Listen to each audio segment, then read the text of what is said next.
Hi, my name is Buzz Bissinger. I'm the author and narrator of the audiobook Father's Day, A Journey into the Mind and Heart of My Extraordinary Son.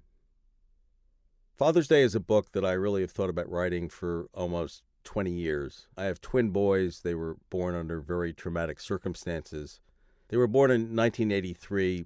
Jerry weighed 1 pound and 14 ounces. Zach weighed 1 pound 11 ounces.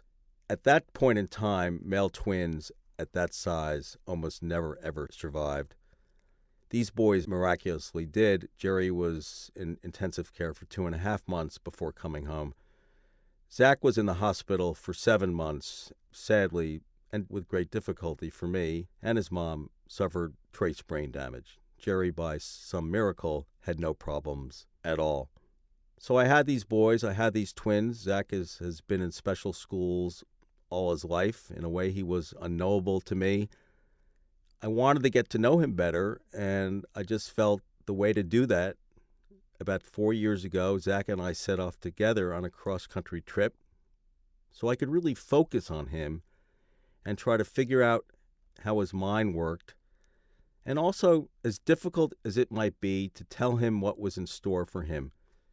I hope that listeners, whether you're a parent, whether you're not a parent, being different, any form of difference is hard. And millions of parents, we do have kids who are different. There certainly has been a tremendous rise in the autism spectrum and Asperger's, but I don't care about the labels. The labels are unimportant. When you have a child who is different, it carries with it tremendous emotional highs and emotional lows. It carries with it great joy and great shame.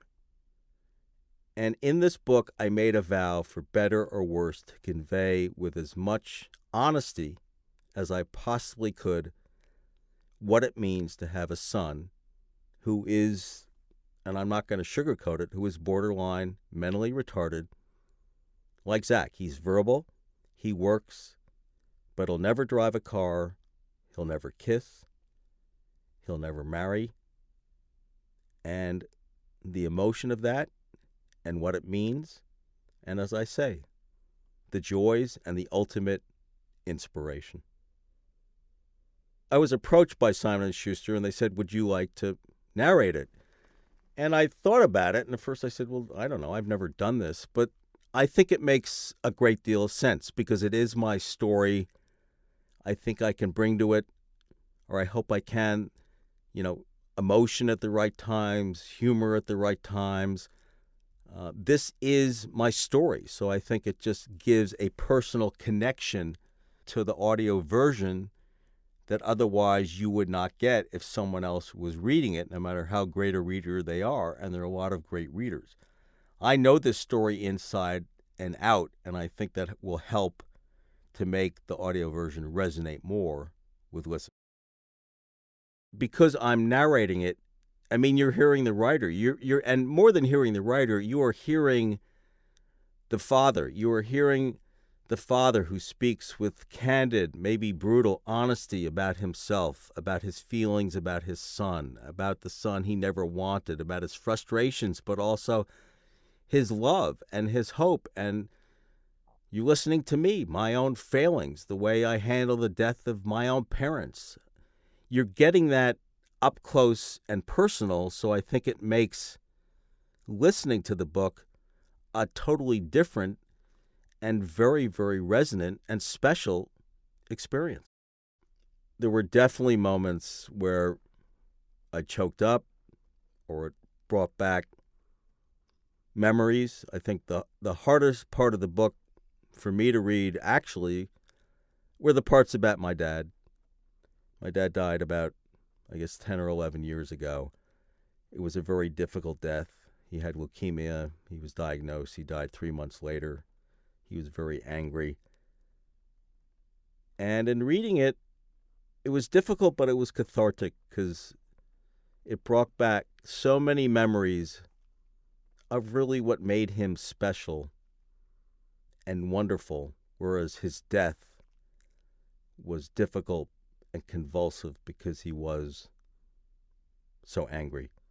And then, of course, writing about Zach, writing about his birth, writing about my feelings about him, saying this was not the son I wanted. I don't say that proudly, but I felt you have to tell the truth. And sometimes when I read it, I said, whoa, Zach is an angel and I'm like a madman. What's wrong with this picture? But that's the way it was.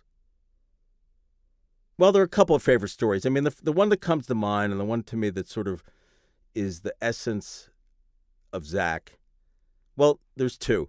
I'll just mention two, and I don't want to give it away. The trip was pretty rough at the beginning. I mean, it just was. I was nervous. I was stressed. I was doing all the driving. I was completely sort of losing it and getting angry in parking lots. Zach was cool as a cucumber, and I'm supposed to be taking care of him. He's taking care of me. I lose my camera bag, my tape recorder, thousands of dollars of equipment. I'm completely freaked out and frantic. By some miracle, it's found. But anyway, we go to an amusement park, and we have perhaps the most special, most intimate experience of my life on one of the rides. I don't want to give it away, but it was so beautiful and so fantastic and so intimate with my son that I know that it is one of the few things that I will carry with me the rest of my life without having to embellish it.